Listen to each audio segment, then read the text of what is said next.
Hey, what's up, everybody? This is Charlton, and welcome you guys to another episode of the Dreamerspro Show, where we cover everything from sports, hot topics, classic debates, and entertainment, where we give you guys a fresh perspective on things and how we see them. And in today's episode, the topic is, should Kawhi Leonard be the front runner for MVP this season?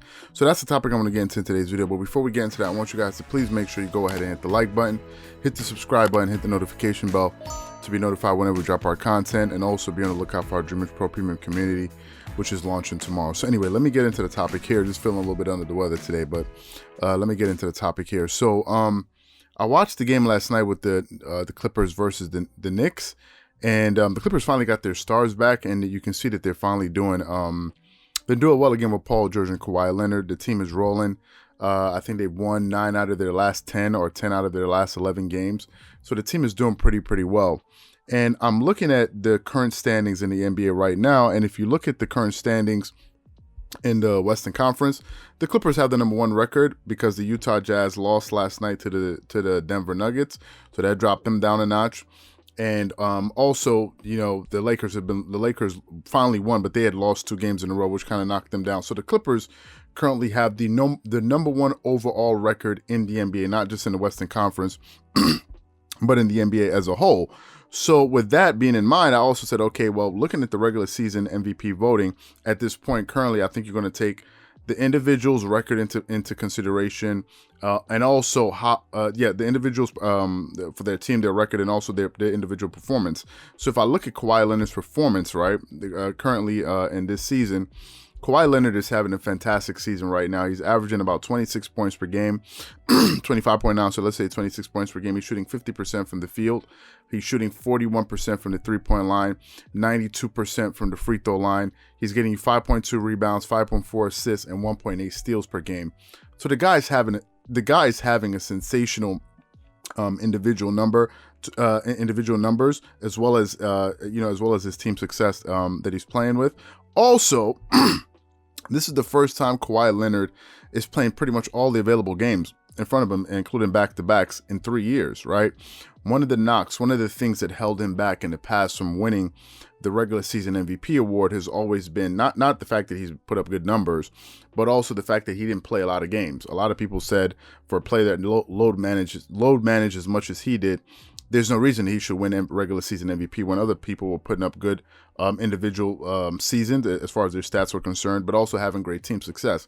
And I agreed. Although Kawhi Leonard is my favorite player, I didn't think it made any sense that if he was missing 15% of the games in a regular season or 20% of the games, he would then be rewarded with the regular season MVP award. That didn't make any sense. But thus far this season, he's playing all the available games. He's missed, I think, 2 or 3 games. For sure, I know he missed the game because of the injury that he got early in the season from Serge Ibaka elbowing him in the bottom of his chin. And also the 2 games that were taken away for COVID protocols, but that included him and Paul George. And no one is going to hold those games against him because they were just taken away for reasons that they said COVID tracing. But you can't fault the guy for that because the NBA forced him to sit that out. So we're not gonna penalize him for that. Now, if we look at the other candidates that are in running for regular season MVP, I think you have LeBron James, who has the Lakers positioned pretty well, and he's been playing. He's been the one carrying that team for most of the season. And Anthony Davis kind of came on in that game against the Boston Celtics, but he hasn't been consistent, and some of his productivity has been down this season. But if you look at LeBron James, he's been a catalyst for that team. He's averaging 25 points per game, shooting 49% from the field, 41% from the three, 70% from the free throw line, getting you 7.8 rebounds and 7.5 assists a game, and almost getting you 1 steal per game. But also the Lakers are having great great team success as well. So you got to throw LeBron James out there. Then you have Joel Embiid, who's also having a great season. The Philadelphia 76ers are the number 1 seed in the Western Conference. He's averaging 28 points per game, 11.1 rebounds, 2.8 assists, shooting 54% from the field, 40% from the three. I don't take the 3-point shooting percentage that much into account thinking about Joel Embiid because he's a center. He's not going to beat you from the 3 regularly. He's an 84% free throw shooter, which is impressive. He's getting you 1.2 steals, but also 1.3 blocks. And his team is also having great team success. Now, the fan favorite or the media favorite or the Stephen A. Smith favorite in Kevin Durant. Kevin Durant is having a good individual season as far as having a bounce back season, He's putting up some great numbers, averaging 30 points per game, 7.4 rebounds, 5.5 assists.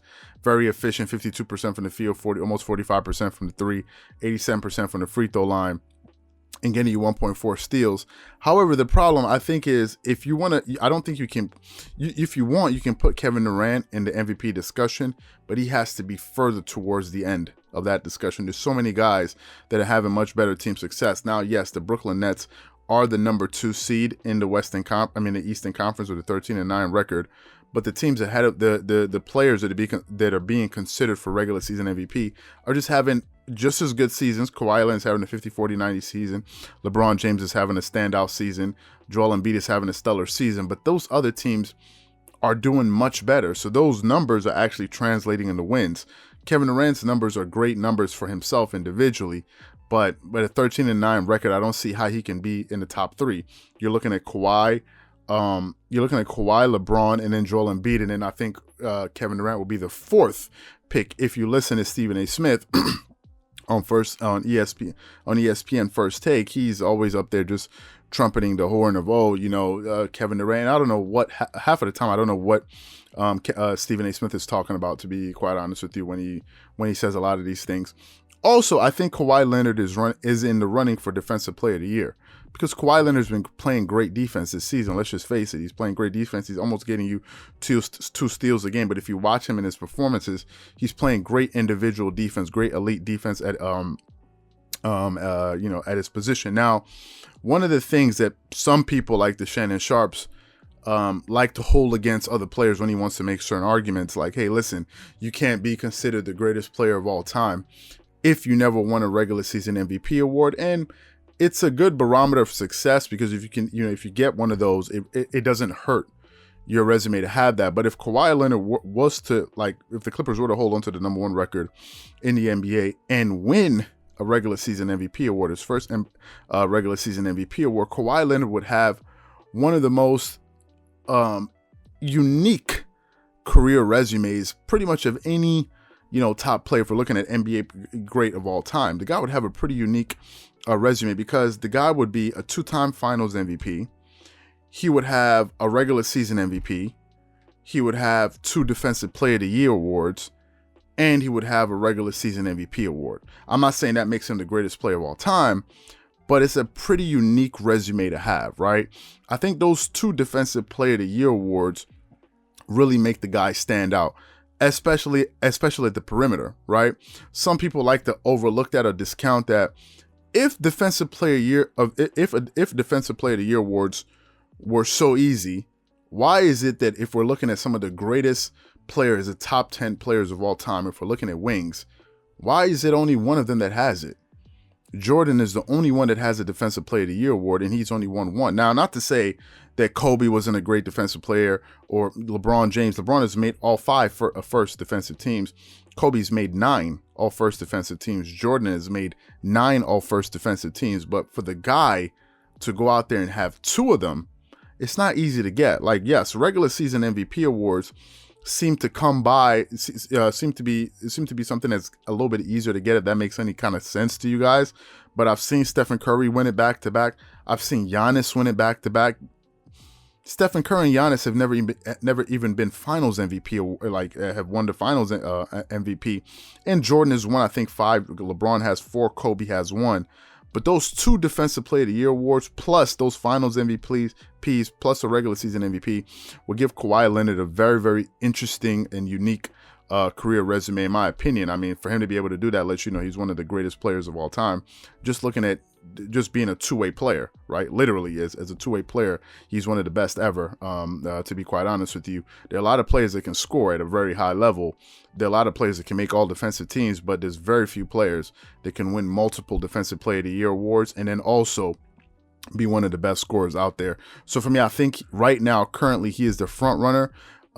If he's not the front runner, he's definitely in the top 2. I think it's between him, LeBron, and then depending on how Joel Embiid and these guys perform, I think Joel Embiid is that 3rd one. I think Kevin Durant is the 4th one. But as of today, today that we're producing this video, I think Kawhi Leonard is the front runner for regular season MVP. And if you feel otherwise, you're just gonna have to give me why you think somebody else should be ahead of the guy. Whatever you guys think, please leave your thoughts and comments in the comment section below. Again, if you enjoy the video, be sure to make sure you go ahead and hit the like button, hit the subscribe button, hit the notification bell to be notified whenever we drop our content. Once again, this is Charles here from Dreamerspro, wishing you guys an amazing day. Catch you guys on the next episode. Peace.